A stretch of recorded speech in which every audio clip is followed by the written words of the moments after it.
Today we're going to show you how to up your breakfast game. You're probably familiar with the canned cinnamon rolls, Pillsbury or whatever. With a simple modification or two, we're going to show you how to make those even better. I don't mind getting up every 45 minutes overnight to spray a brisket or a pork butt, but I'm not really into baking. I have no desire to learn how to make my own cinnamon rolls.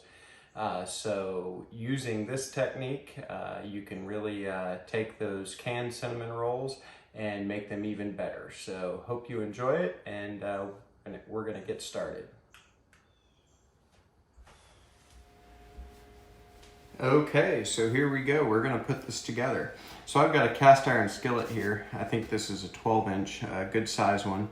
The other thing to know is that I am going to be cooking these cinnamon rolls on my Weber Smokefire pellet grill. So the instructions on the cinnamon rolls call for a 350-degree oven. I usually drop that when I'm using the pellet smoker for this to around 325. So I have got that preheating right now. So again, this is just a couple of additions to the normal cinnamon rolls. The first thing I'm going to do is I've got a stick of butter melted. Hey, I didn't promise this would be healthy. And I'm just going to pour it in the cast iron skillet. Now I'm doing 2 cans of cinnamon rolls for this, so I used a whole stick of butter. Usually I only use a half a stick of butter if I'm just doing 1 can. And then I've got some brown sugar. This is light brown sugar, but it really doesn't matter. I've used both light and dark brown sugar. I actually don't like a lot of brown sugar in this, so I just sprinkle until I get a nice little covering. Probably won't even use all of this that's in the bowl. And I don't know how much I put in the bowl, I just added some. So it's really to your taste. I would start out a little lighter. You can always add more the next time, and it doesn't taste bad either way.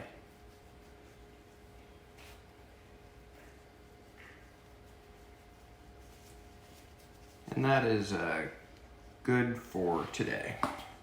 Now I've got 2 cans of the cinnamon rolls ready to go, so I'm just going to grab a few of these. We'll take the bottom part off there. And by the way, we're still going to use the icing, so don't discard that. I've got that sitting off to the side. And we're just going to start lining these up in the pan.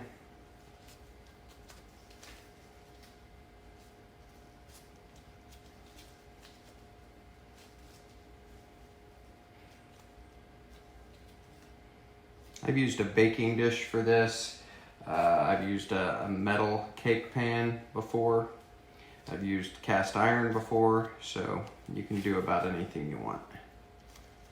We might have to end up squeezing the last of these in, but I think we'll get them to fit.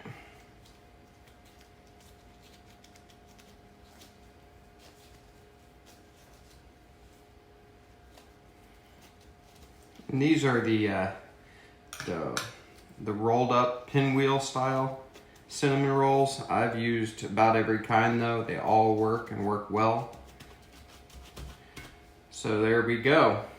So I'm gonna wait for the smoke fire to finish preheating, and then we will see you outside at the pellet cooker.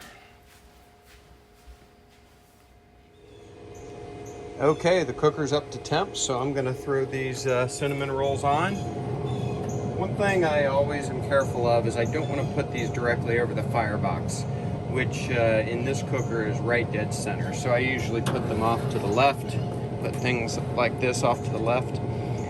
Now the timing on this is about 25 minutes of cook time in a normal oven. I like to check these at about 15 minutes. I'll probably turn the cast iron pan, so I'll probably bring you back for that. We'll let them go. And by the way, you can do these in a regular oven. I've done that before. I just like to cook outside, and a little bit of smoke flavor on my cinnamon rolls is not a bad thing. All right, it has been 15 minutes, so we're gonna check on the cinnamon rolls. Turn the pan. All right, you can see they are expanding.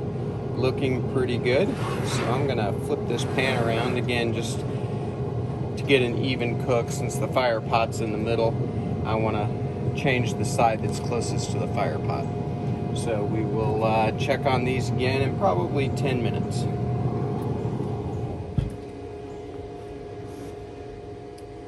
Okay, it's been another 10 minutes. I'm gonna check on these. Ooh, they're looking really good. Probably need just another few minutes, so I'm gonna spin the pan again. And I will be taking these off in just a couple of minutes, and I will bring you back once we're inside.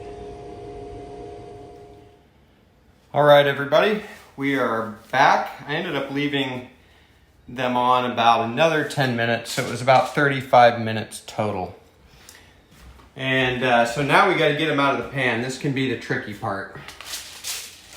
I've got a cutting board lined with foil just for easy cleanup and to protect the cutting board from the hot cast iron skillet. So I'm just going to put it on top of the skillet and cross my fingers and do this.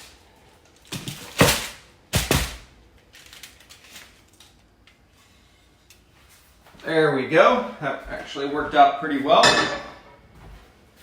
I have to admit I was nervous about that.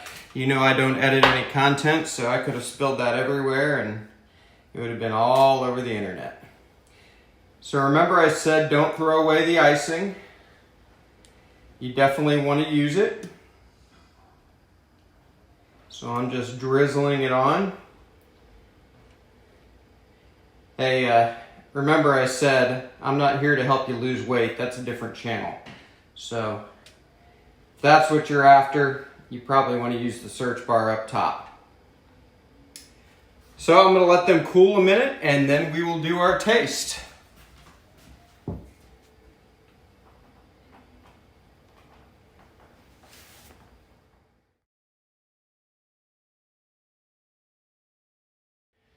Okay, so I have my official breakfast taste testers here. They've been waiting a long time. About 2 hours ago, my oldest son got up and wanted breakfast. I told him he had to wait. So now it's time. Go ahead, fellas. Tell me what you think. Tell me if they turned out all right. You guys are hogs. They good? Yeah. All right. Well, that's it, everybody. Thanks for joining. I hope you try these. They really up your breakfast game. Very simple to do. Cost about $6, so you can't beat the price either. If you enjoyed this video, I hope you would consider liking it and subscribing to the channel. Maybe even turn on your notifications. I would greatly appreciate that. Thanks again.